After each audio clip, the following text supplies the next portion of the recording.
जय हिंद प्यारे विद्यार्थियों, कैसे हैं आप सभी। आशा करता हूँ आप सभी अच्छे होंगे, स्वस्थ होंगे और अपनी पढ़ाई को कर रहे होंगे। तो विद्यार्थियों, हम कक्षा 9वीं की गणित पाठ्य पुस्तक पढ़ रहे हैं। उसके अंतर्गत हमने अध्याय 1 के अंतर्गत हमने संख्या पद्धति को पढ़ा। हमने देखा विभिन्न प्रकार की संख्याओं को, हमने प्राकृतिक संख्याओं को देखा, पूर्ण संख्याओं को देखा, पूर्णांकों को देखा, परिमेय और अपरिमेय संख्याओं को भी देखा। अब इसके बाद हम लोग प्रश्नावली 1.2 की तरफ आ गए हैं, जिसमें आपका पहला प्रश्न दिया हुआ है कि दिए गए कथन सत्य हैं या असत्य, कारण के साथ अपने उत्तर दीजिए। ठीक है, यहाँ पे सत्य और असत्य तो बताना ही है, उसके साथ आप लोगों को कारण भी देना है कि यह कथन सत्य है तो सत्य क्यों है, यदि असत्य है तो असत्य क्यों है। पहला प्रश्न इसमें है, पहला कथन, प्रत्येक अपरिमेय संख्या वास्तविक संख्या होती है।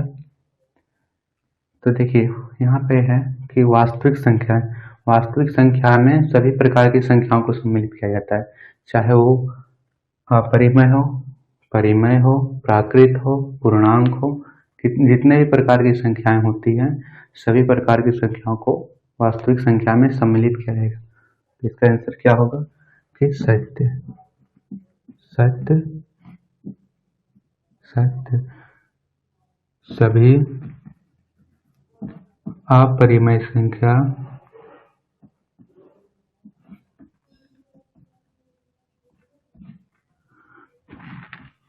वास्तविक संख्या होती है, वास्तविक संख्या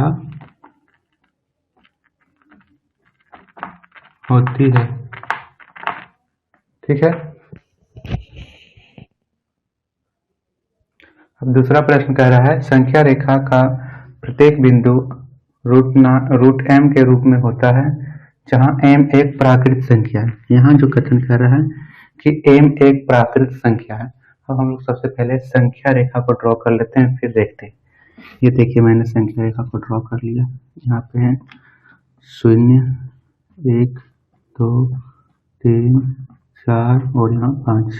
इधर भी ले लेते हैं, इधर की संख्याएं होती है ऋणात्मक में, -1, -2, -3, -4। ठीक है, अब यहाँ देखिए जहाँ m एक प्राकृत संख्या, यहाँ पे कंडीशन दे रहा है कि m एक प्राकृत संख्या है, और प्राकृत संख्या हमने पिछली कक्षाओं में पढ़ा था कि जो संख्याएं 1 से प्रारंभ होती हो उसे हम प्राकृत संख्या कहते हैं।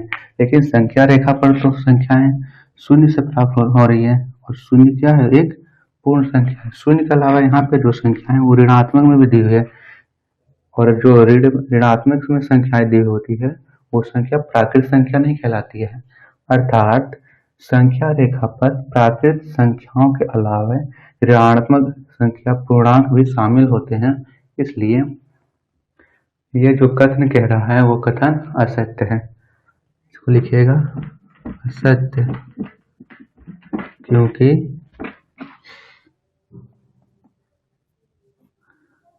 संख्या रेखा पर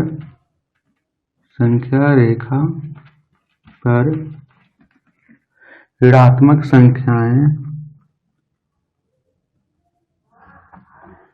संख्या भी शामिल होती है,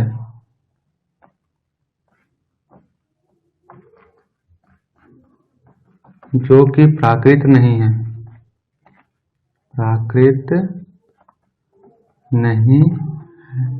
ठीक है, ये आप लोग लिख दीजिएगा। अब चलिए प्रश्न संख्या ये 2 आप लोग को समझ में आ गया। अब चलते हैं तीसरे प्रश्न की ओर।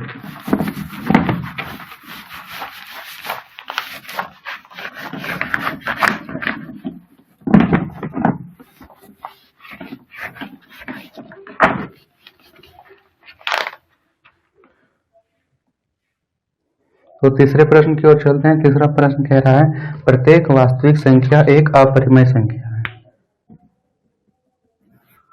प्रत्येक वास्तविक संख्या एक अपरिमेय संख्या है। ये कथन कह रहा है, आप लोगों को ये बताना है ये सत्य है या सत्य। तो यहाँ देखिए जो अभी हमने देखा, जो प्रत्येक वास्तविक संख्याएं होती है वो परिमेय भी हो सकती है, अपरिमेय भी हो सकती है, प्राकृत भी हो सकती है, पूर्णांक भी होती है और पूर्णांक भी संख्याएं हो सकती है। तो ये कह रहा है कि प्रत्येक वास्तविक संख्याएं क्या सिर्फ अपरिमेय होती है? तो इसका हो जाएगा असत्य। और असत्य क्यों होगा? क्योंकि एक संख्या हम लोग लेते हैं वास्तविक संख्याएं, दो। जो दो लिए वो क्या है? वास्तविक संख्या तो है लेकिन अपरिमेय नहीं है। अब अपरिमेय नहीं है तो दो क्या कौन सी संख्या है? दो परिमेय संख्या है, क्योंकि हम लोग दो को पी बाई क्यू के रूप में लिख सकते हैं। जैसे ये हो गया पी और नीचे में हम लोग एक लिख दिए, तो ये हो गया पी और नीचे हो गया क्यू। जहाँ पे क्यू है वो 0 के बराबर नहीं है। इसी प्रकार हम लोग 3 भी ले सकते हैं, 3 भी हो जाता है पी बाई क्यू के रूप में, एक, जहाँ पे क्यू 0 के बराबर नहीं है।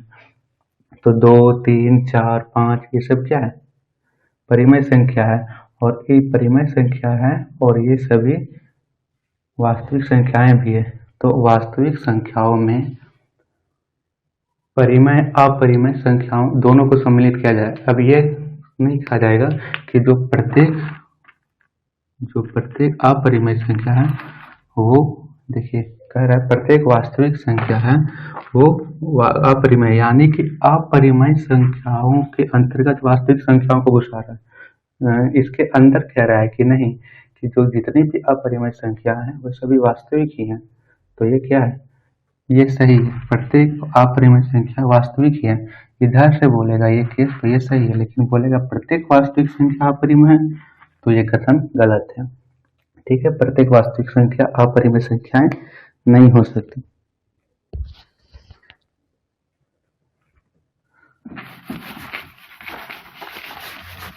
तो इसके बाद आप लोग लिखेगा इसमें कि असत्य, क्योंकि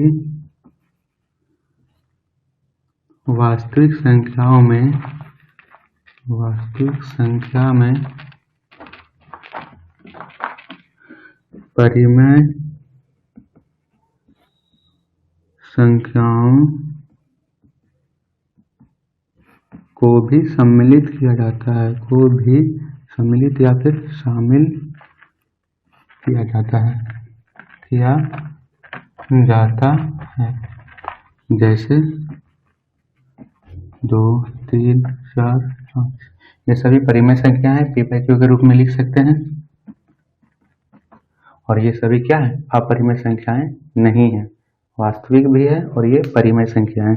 ये था सत्य और असत्य का। अब चलते हैं प्रश्न संख्या 2 की ओर। प्रश्न संख्या 2 देखिए, ये लंबा क्वेश्चन, इसे मैं लिखाऊंगा, इसे मैं डायरेक्ट सॉल्व करवा देता हूँ।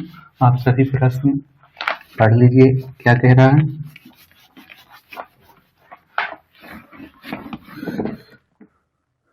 तो जब प्रश्न आप सभी का कह रहा है कि क्या सभी धनात्मक पूर्णांकों के वर्गमूल अपरिमेय होते हैं? यदि नहीं तो एक ऐसी संख्या के वर्गमूल का उदाहरण दीजिए जो परिमेय संख्या है। ठीक है, कह रहा है जो क्या सभी पूर्णांकों के वर्गमूल, देखिए पूर्णांक कह रहा है, और पूर्णांक दो प्रकार के होते हैं, धनात्मक और ऋणात्मक। यहाँ पे धनात्मक पूर्णांक का बात कहा है और क्या है? सभी धनात्मक पूर्णांकों के वर्गमूल। यहाँ पे 0, 1, 2, 3, 4 और 5 यहाँ पे ले लिए। धनात्मक लेना है तो यहाँ से प्रारंभ करते हैं, और इसका कह रहा है वर्गमूल, यानी इसका हम रूट करें तो क्या ये जो संख्या आएगी यहाँ पे वो सभी संख्याएं अपरिमेय होती है? तो देखिए, ये तो अगर हम √1 का करेंगे तो ये क्या आएगा? 1 आएगा। 2 का करेंगे तो ये पूरा नहीं आएगा, तो ये क्या हो जाएगा? अपरिमेय। लेकिन देखिए, 1 का तो निकल गया और 1 को हम लोग लिख सकते हैं, 1/1 लिख सकते हैं, तो ये क्या हो गई? परिमेय संख्या हो गई। इसी तरह हम लोग ले लेते हैं तो √3, ये क्या हो गई? अपरिमेय।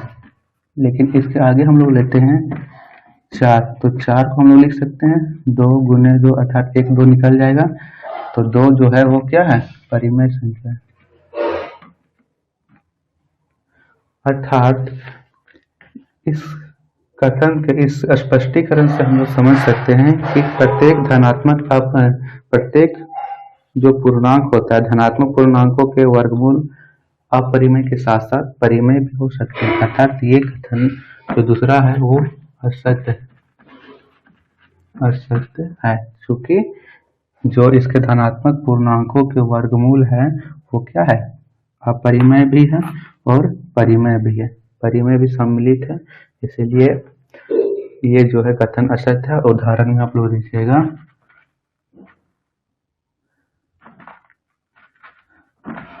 4 को हम लोग 2 लिख सकते हैं, 9 को हम लोग 3 लिखते हैं, और यहाँ पे जो आ रहा है वो क्या आ रहा है, परिमेय संख्या आ रही है। इसी तरह 16 को लिख सकते हैं, 25 को लिख सकते हैं 5, और यहाँ पे जो वर्गमूल आ रहा है उसका वो परिमेय संख्या आ रही है।